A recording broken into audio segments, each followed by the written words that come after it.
Welcome to Grammy's Book Nook. Today's story is Love Will See You Through, Martin Luther King Jr.'s 6 Guiding Beliefs as told by his niece. Written by Angela Farris Watkins, Ph.D. Illustrated by Sally Wern Comport. Martin Luther King Jr. is recognized as one of the greatest men in history. I'm proud to say that he was also my uncle. Uncle Martin worked hard to end segregation and discrimination against African Americans. As he did so, Uncle Martin helped make America better.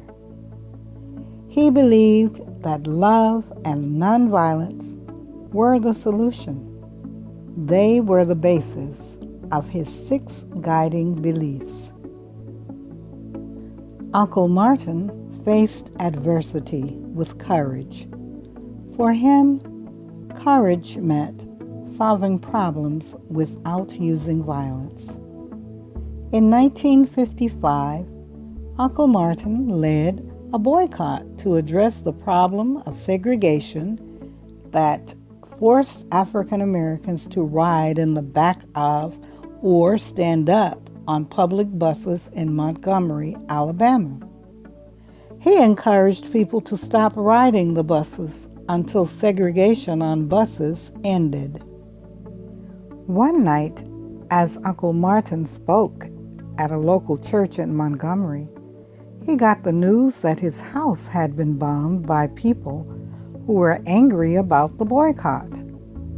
He knew that his wife and 2-month-old baby girl were inside the house. Uncle Martin rushed home.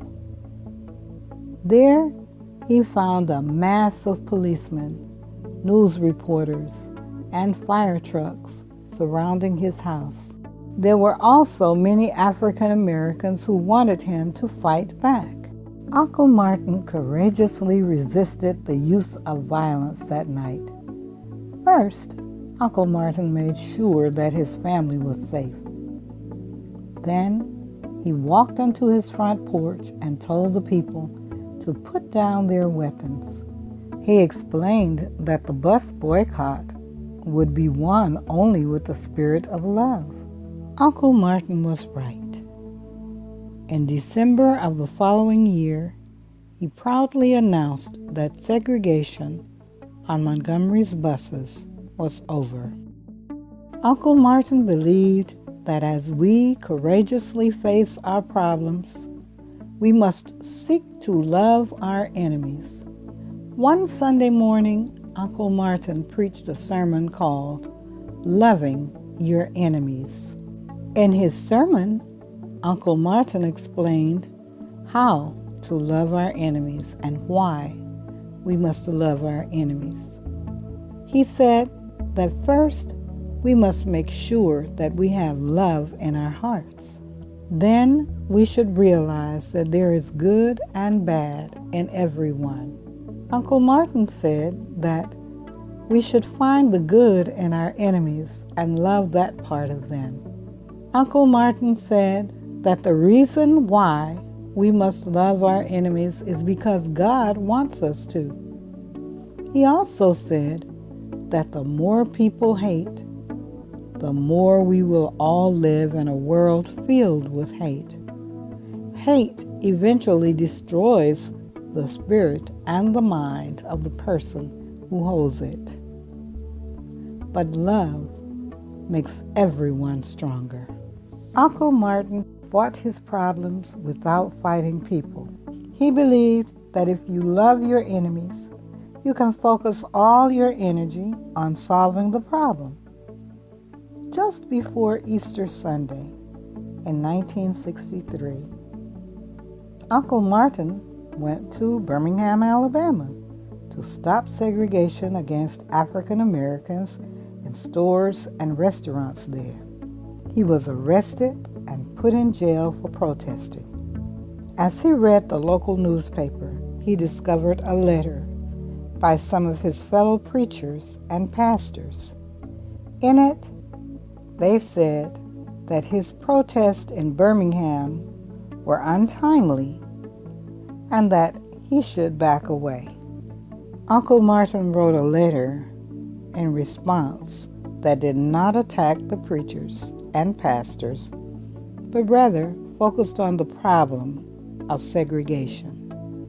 In the letter, he expressed his love and respect for the ministers. He knew that his letter was an opportunity to explain to hundreds of people why the battle for equality must be fought.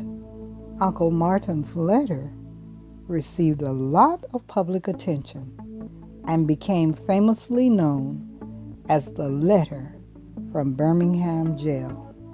Uncle Martin believed that when undeserving people are hurt, it inspires others to offer their help.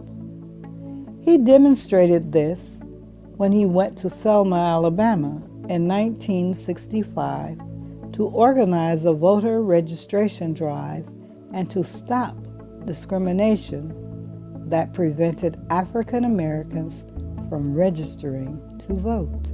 After Uncle Martin successfully registered to vote at a local Selma hotel, a white man attacked him because he didn't want African Americans to vote.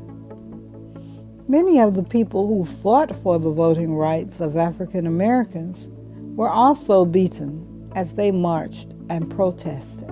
When the world saw this cruelty and hatred, they witnessed the real evil behind discrimination.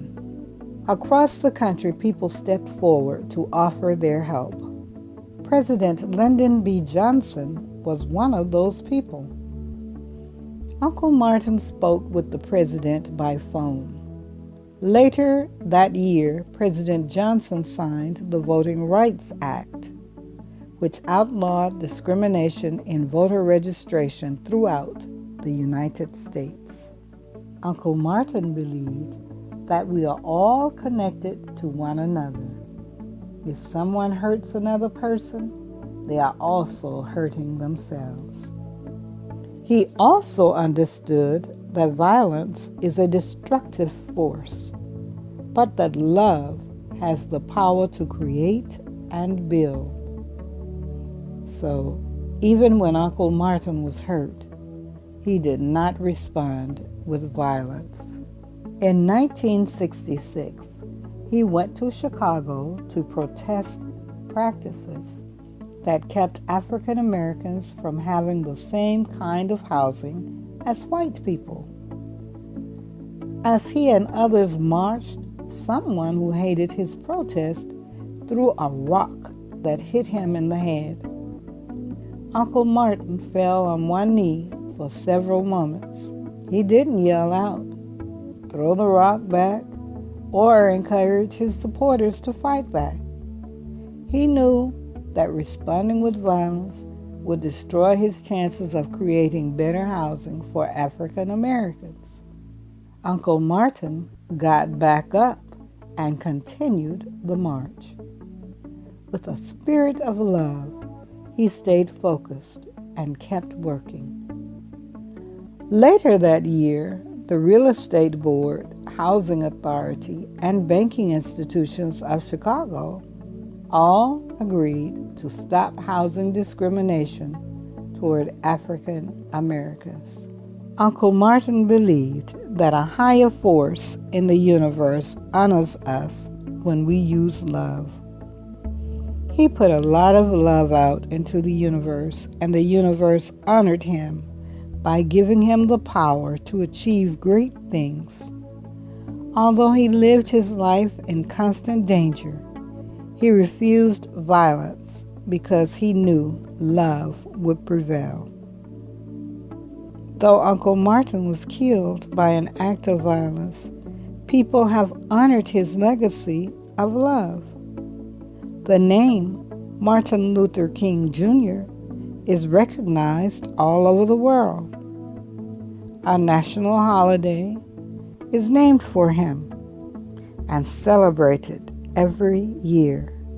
Countless city streets are named after him. All over the world, buildings and memorials stand in tribute of him. But more important than any of that, America is a better place because of Uncle Martin. Uncle Martin was a man of peace. Love was his way of life. Uncle Martin's 6 guiding beliefs teach us that love has power. His life was proof of that. Love will see you through. Thank you for visiting Grammy's Book Nook. To get more information for this book, check the description box below. Be sure to thumbs up this video. Click the subscribe button for the latest videos on Grammy's Book Nook.